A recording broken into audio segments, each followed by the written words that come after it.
اللہ الرحمن الرحیم۔ السلام علیکم ناظرین، اردو سٹوری اسٹوڈیو میں خوش آمدید۔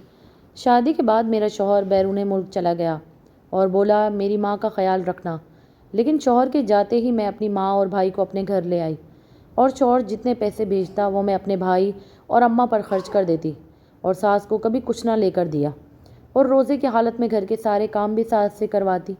ساس بیٹے سے بات کروانے کا کہتی تو میں اور اماں مل کر اس پر بہت تشدد کرتی۔ چاند رات کو شوہر نے پیسے بھیجے تو ہم لوگوں نے خوب شاپنگ کی اور ساس کو کچھ نہ لے کر دیا، اور عید والے دن ساس نے اماں کا نیا سوٹ پہن لیا تو ہم نے مل کر ساس کو مارا اور گھر سے نکال دیا۔ کافی مہینے گزر گئے لیکن ساس کا کوئی پتہ نہ چلا، تو ایک دن اچانک دروازے پر دستک ہوئی۔ میری تو جان ہی نکل گئی جب دروازے پر میرا شوہر آگ بگولا پھٹے پرانے کپڑوں میں اپنی ماں کے ساتھ۔ ساس میری ماں کے قدموں میں گر کر معافی مانگ رہی تھی۔ وہ رو دھو کر نہ جانے کب سے ایک ہی بات دہرا رہی تھی کہ میں نے کوئی چوری نہیں کی، میں نے کوئی ہار نہیں نکالا، مگر میری ماں کا غصہ تو 7ویں آسمان پر پہنچ چکا تھا۔ اس نے ساس کو بالوں سے پکڑا اور اسے گھسیٹتے ہوئے دیوار سے مار دیا۔ ابھی آج صبح ہی اماں کے کمرے سے ان کا قیمتی سامان یعنی سونے کا ہار چوری ہوا تھا، جس کا الزام بھی انہوں نے میری ساس پر ہی لگایا تھا۔ ساس بیچاری روتے ہوئے صفائی پیش کر رہی تھی۔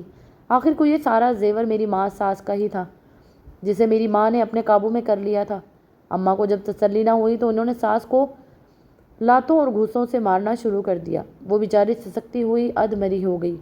اماں کو تو جیسے مفت کا موقع مل گیا تھا ساس کو مارنے کا۔ انہوں نے ساس کو خوب پیٹا اور پھر گھر کے دروازے کے اندرونی جانب بٹھاتے ہوئے کہا کہ یہی تیری اصل اوقات ہے، اب سے تو یہیں بیٹھا کرے گی، یہ گھر اور جائیداد صرف اور میری بیٹی کے مقدر میں ہے۔ ساس خاموشی سے آنسو پوچھ کر وہیں بیٹھی رہ گئی۔ کچھ دیر بعد دروازے پر دستک ہوئی تو میں نے جس شخص کو سامنے کھڑا دیکھا، اسے دیکھ کر ہمارے ہوش اڑ گئے۔ چند لڑکیوں کی طرح میری بھی خواہش تھی کہ میرا شوہر پیسے والا ہو اور مجھ پر اندھا اعتبار کرتا ہو۔ میری ماں نے اس شادی کی خاطر کافی پاپڑ ویلے تھے۔ میں عروسی لباس میں ملبوس دلہن بنی اپنے شوہر کے کمرے میں بیٹھی تھی۔ کمرہ انتہائی خوبصورتی سے سجایا گیا تھا۔ میں ہر ایک شے کو بغور دیکھ رہی تھی۔ اس کمرے میں پھولوں کی سجاوٹ سے لے کر کھڑکی کے لگے پردوں تک ہر شے میری پسند کی تھی۔ میرا شوہر تو شادی سے پہلے ہی مجھ پر جان نچھاور کرنے لگا تھا، بھلے ہی میرا تعلق ایک متوسط طبقے سے تھا۔ میرا شوہر وسیم بہت ہی امیر خاندان سے تعلق رکھتا تھا۔ اس کے گھر میں صرف اس کی ماں اور وہی رہتے تھے۔ ان کے والد کا انتقال کافی عرصے پہلے ہو چکا تھا، اس لیے وہ اپنے والد کا سارا بزنس خود ہی سنبھال رہے تھے۔ میری ماں کی تو شروع سے ہی ایک خواہش تھی کہ ان کی اکلوتی بیٹی کی شادی ایک امیر خاندان میں ہو۔ میں بھی انہی سوچوں میں گم تھی کہ وسیم میرے کمرے میں داخل ہوا۔ انہیں دیکھ کر میں فوراً گھونگھٹ ڈال کر شرماتے ہوئے بیٹھ گئی۔ وہ میرے پاس آ کر بیٹھ گئے اور چند رسمی گفتگو کرنے کے بعد انہوں نے میری منہ دکھائی کے لیے لایا تحفہ نکالا۔ جب میں نے وہ تحفہ دیکھا تو میرے ہوش اڑ گئے، کیونکہ وہ ایک ہیرے کا ہار تھا۔ میں نے زندگی میں آج سے پہلے کبھی بھی ہیرا نہیں دیکھا تھا۔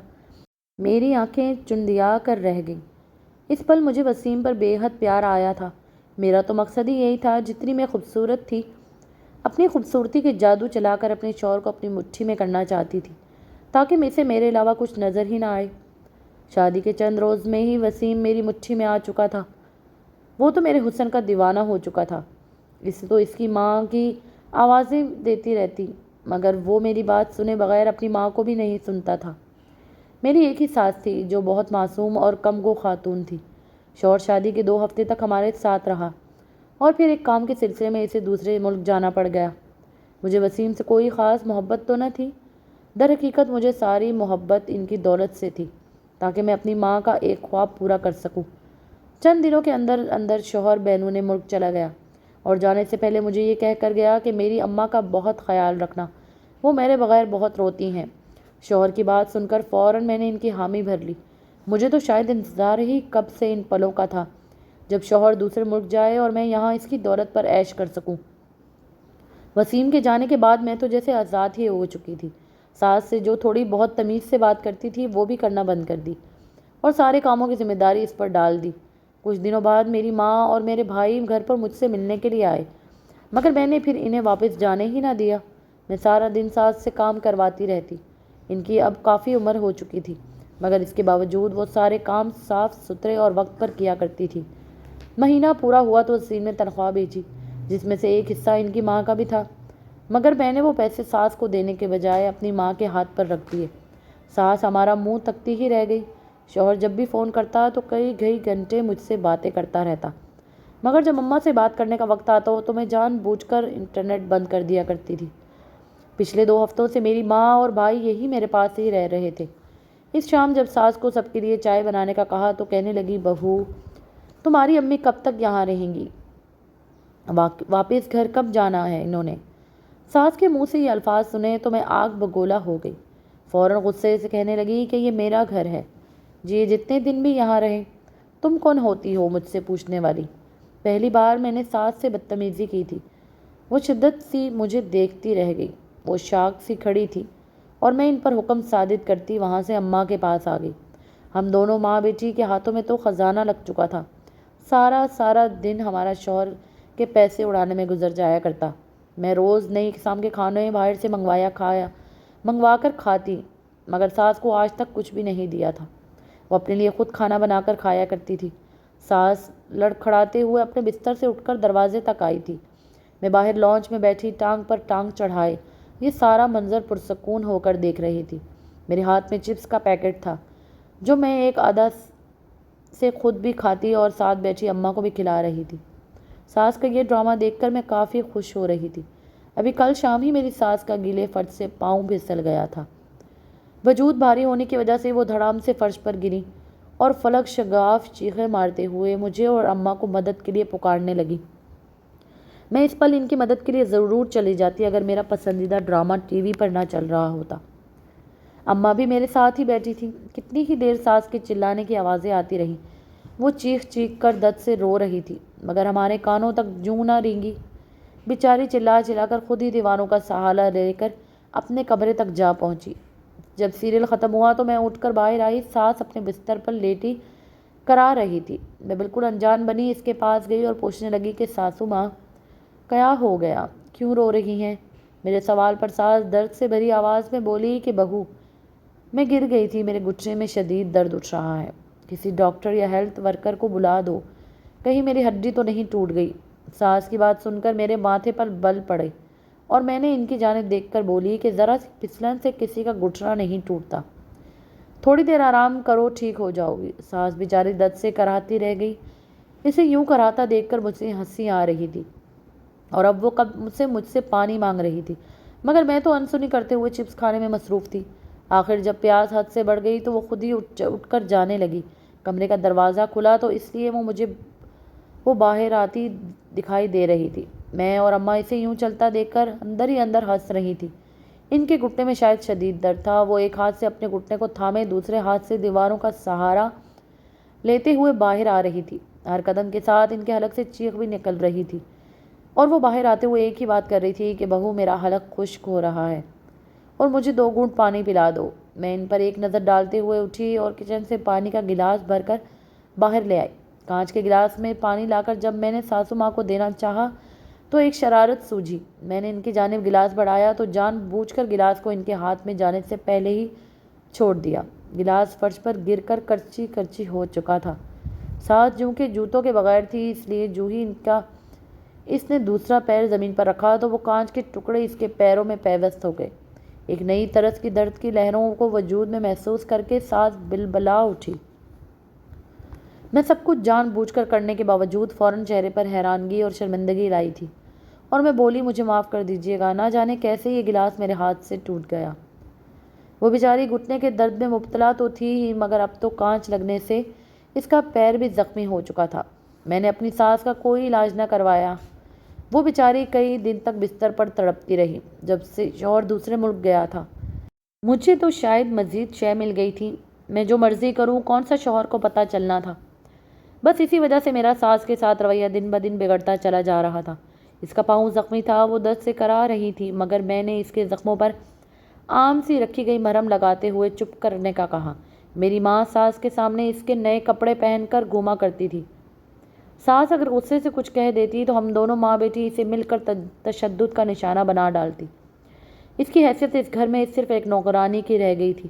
ایک روز ساس نے کچھ ایسا کیا جس کے بعد ان کے لیے میرے دل میں نفرت مزید بڑھنے لگی۔ رات کے 11:30 بجے کا وقت تھا جب مجھے ساس کے کمرے سے سرگوشیوں کی آوازیں آنے لگیں۔ میرے قدم رکے نہ تھے، نہ جانے ساس کس سے باتیں کر رہی تھی۔ فوراً ان کے کمرے کے پاس پہنچی اور کان لگا کر ان کی باتیں سننے لگی۔ وہ رو رہی تھی، ان کا انداز سرگوشی نما تھا۔ مجھ سے مزید رہا نہ گیا تو فوراً دروازہ کھول کر اندر داخل ہوئی۔ مجھے یوں اپنے کمرے میں دیکھ کر ساس کے ہوش اڑ گئے۔ اس کے ہاتھ میں ایک موبائل تھا جس سے وہ وسیم کو کال کرنے کی کوشش کر رہی تھی۔ یقیناً وہ ہمارا بھانڈا پھوڑنا چاہتی تھی۔ اس رات مجھے اپنی ساس پر اس قدر شدید غصہ آیا کہ میں نے ساس کو مارنا شروع کر دیا۔ ساس بیچاری میرے سامنے ہاتھ جوڑ کر معافی مانگنے لگی اور بولی کہ بس ایک بار مجھے میرے بیٹے سے بات کروا دو۔ میں طنزیہ لہجے میں اس پر ہنس کر بولی کہ اس لیے تمہاری بات کروا دوں تاکہ تم ہمارا سارا بھانڈا پھوڑ دو۔ اس دن سے تو میں نے ساس پر زندگی مزید تنگ کر کے رکھ دی تھی۔ میں نے ساس کا تو جینا تک حرام کر دیا تھا۔ ہم اپنے سارے کام ساس سے کروانے لگے تھے۔ صبح صبح ناشتہ بنوانے سے لے کر رات کے کھانے تک ایک ایک کام ساس کیا کرتی تھی۔ اگر کبھی اماں کے پیروں میں درد ہوتا تو میں ساس سے ہی ماں کی خدمت کروایا کرتی تھی۔ میری ساس نہایت ہی بھولی بھالی اور کم عقل سی عورت تھی۔ بہت جلدی وہ ہمارے سامنے کمزور پڑ کر ہماری نوکرانی کی طرح رہنے لگی۔ اس کے پیروں کا زخم اور گھٹنے کا درد ابھی ٹھیک نہیں ہوا تھا، مگر اس کے باوجود وہ اف تک نہ کرتی اور سارے گھر کے کام کرنے لگی تھی۔ رمضان المبارک کا مہینہ شروع ہوا تو میں نے روزے کی حالت میں سارے کام ساس سے کروانا شروع کر دیے۔ میری بوڑھی ساس ساری رات عبادت میں گزار دیا کرتی اور پھر میں سارا دن ان سے پورے گھر کا کام کرواتی رہتی، میرے سامنے اف تک نہ کرتی۔ گرمی شدید تھی، کام کرنے کے ساتھ اس کا پورا وجود پسینے سے شرابور ہو جایا کرتا تھا، مگر اس کے باوجود وہ میرے سامنے اپنا کوئی حکم نہیں چلایا پاتی تھی۔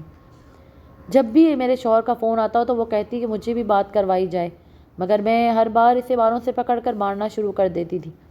میں اور میری ماں نے اپنی ساس پر تشدد کر کے اس کم عقل ذہنی مریضہ کر دیا تھا۔ وسیم کو بھی اپنی ماں کی کچھ خاص فکر نہ تھی، وہ بہت ہی کم ان کا پوچھ لیا کرتا تھا۔ عید قریب آ رہی تھی تو وسیم نے میرے اکاؤنٹ میں ڈھیروں پیسے بھیجے۔ اس نے مجھے خاص تاکید کی کہ میں اپنے اور اس کی ماں کے بے حد خوبصورت جوڑے لے کر اسے دکھاؤں۔ میں نے وہ سارے پیسے لیے اور چاند رات کو ماں کے ساتھ بازار میں شاپنگ کے لیے چلی گئی۔ میں نے وہاں سے ڈھیروں شاپنگ کی اور واپس گھر آ گئی۔ ساس حیرت بھری نگاہوں سے مجھے کبھی دیکھتی تو کبھی میری ماں کو دیکھ رہی تھی۔ آج نہ جانے اسے کیا سوجی کہ وہ اٹھی اور غصے سے مجھ پر جھپٹ پڑی۔ وہ روتے ہوئے میرا چہرہ دبوچ کر بولی کہ میری سب سے بڑی غلطی تمہیں اس گھر کی بہو بنانا تھا۔ کاش میں اس وقت کوئی اور چن لیتی۔ تم نے میرے بیٹے کو صرف اور صرف پیسوں کی خاطر اپنایا ہے۔ میں تمہارا منہ نوچ لوں گی۔ ساس اتنا کہہ کر مجھ پر چڑھ دوڑی۔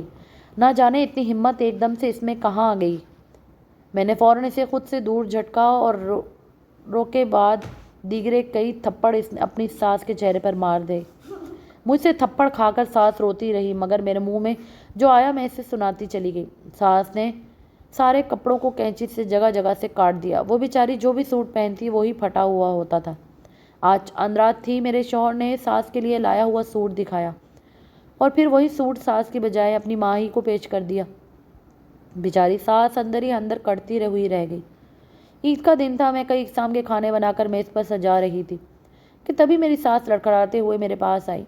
اس کی آنکھوں میں آنسو تھے۔ وہ چادر کے کونے سے اپنی آنکھیں صاف کرتے ہوئے بولی کہ بہو مجھے بیٹے کی بہت یاد آ رہی ہے۔ کل خواب میں بھی وہ مجھے پریشان دکھ رہا تھا۔ ذرا کچھ دیر کے لیے میری وسیم سے بات ہی کروا دوں۔ کئی ماہ ہو گئے اپنے بیٹے سے بات نہیں ہو پائی۔ آج عید کا دن تھا، شاید انہیں وسیم بہت یاد آ رہا تھا۔ میں نے ان کی جانب دیکھا اور پھر جھٹک کر بولی کہ وہ تو میں کروا دوں گی، مگر اس کے بدلے آپ کو سارے گھر کی صفائی کرنی ہوگی۔ میری بھولی بالی ساس فوراً مان گئی۔ حالانکہ اس کے گھٹنے میں بھی درد تھا، اس کے باوجود وہ گھر کے سارے کام خوشی خوشی کرنے لگی۔ کیسی بیوقوف ساس ملی تھی مجھے تو میں نے اسے اس کے گھر میں ہی نوکرانی بنا کر رکھ دیا تھا۔ جلدی سے سارا کام ختم کر کے وہ ہاتھ جھاڑتے ہوئے میرے قریب آئی اور بولی اب میری بات کروا دو بیٹے سے۔ آج عید ہے، میں اپنے بیٹے کی ایک بار آواز سنوں گی تو ٹھیک ہو جاؤں گی۔ میں نے ساس کو اپنے پاس بلایا اور اگلے ہی لمحے اس کے چہرے پر تھپڑ رسید کرتے ہوئے بولی دفع ہو جاؤ اپنے کمرے میں۔ دوبارہ اگر وسیم سے بات کرنے کا سوچا بھی تو مجھ سے برا کوئی نہیں ہوگا۔ ساس بہو سے تھپڑ کھا کر شدت رسی کھڑی رہ گئی۔ جبکہ میں اس پر طنزیہ ہنستی وہاں سے اپنے کمرے میں جانے لگی، تبھی مجھے ساس کی آواز آئی وہ میرے پیچھے کھڑی فوراً روتے ہوئے بولی، خدا کی لاٹھی بے آواز ہوتی ہے، دیکھنا جس روز اس کی پکڑ ہوئی تمہیں منہ کی کھانی پڑے گی۔ ایک نہ ایک دن میرا بیٹا سچائی ضرور جان کر رہے گا۔ ایک تو عید تھی، اوپر سے جب میں نے اور اماں نے ساس کے منہ سے ایسے الفاظ سنے تو اسے بالوں سے پکڑ کر گھسیٹتے ہوئے مارنے لگی۔ ہم نے اسے اتنا مارا کہ وہ ادمری سی ہو گئی، اور دولت کا نشہ ہی ایسا تھا کہ اس نشے نے ہم سے صحیح غلط کی سوجھ بوجھ چھین لی تھی۔ ساس مار کھا کھا کر ایک بار پھر ہاتھ جوڑ کر معافی مانگنے لگی، مگر اس بار اسے معاف کرنا میرے اختیار میں نہیں تھا۔ میرا غصہ ساتویں آسمان پر پہنچ چکا تھا۔ میں نے ساس کو مار مار کر گھر سے باہر نکال دیا۔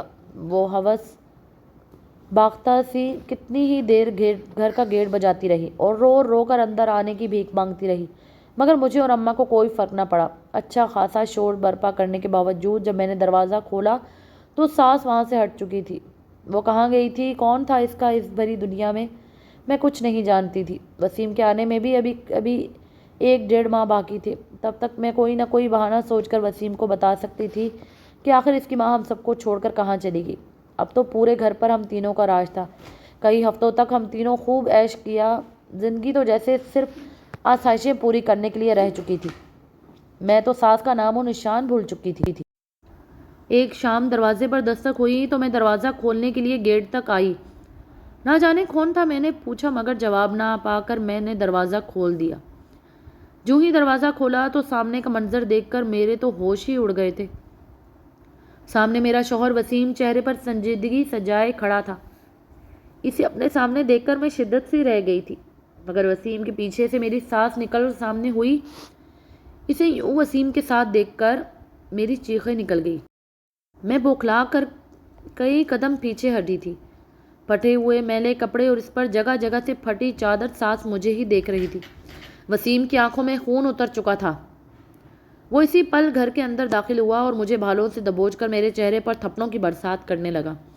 وہ غصے سے کانپ رہا تھا۔ اس نے مجھے مارتے ہوا کہا کہ تیری ہمت کیسے ہوئی میری ماں کو ہاتھ بھی لگانے کی؟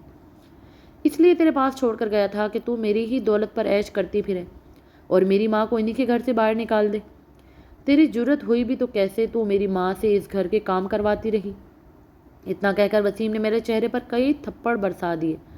میری آنکھوں کے آگے تو اندھیرا سا چھانے لگا۔ وسیم رو رہا تھا۔ اس نے مجھے چھوڑا اور بولا کہ تم جیسی عورت اس گھر میں رہنے کے قابل ہی نہیں ہے۔ میں نے غلطی کر دی تھی کہ تم جیسی عورت پر اپنی محبت لٹا کر تمہاری اوقات تو اتنی بھی نہیں تھی جتنا تمہیں سر پر چڑھا دیا گیا ہے۔ اتنا کہہ کر میرا شوہر اپنی زبان سے وہ 3 جملے ادا کرنے ہی والا تھا کہ میری روح کانپ اٹھی۔ میری ماں داماد کے پیروں میں گر کر التجا کرنے لگی کہ وہ کوئی بھی غلط قدم نہ اٹھائے، مگر ہمیں اس کی ماں پر رحم آیا تھا کہ اب اسے ہم پر رحم آتا۔ میں ساس کے قدموں میں گر کر ان سے معافی مانگنے لگی، جھولی پھیلا کر اپنا گھر کو بچانے کی دہائی دینے لگی تھی، مگر شاید میری یہی سزا تھی۔ وسیم نے مجھے طلاق دے دی۔ وہ جملے سننے کے بعد میں گویا سانس لینا بھی بھول چکی تھی۔ وسیم نے ہم تینوں کو اپنے گھر سے باہر نکال دیا تھا۔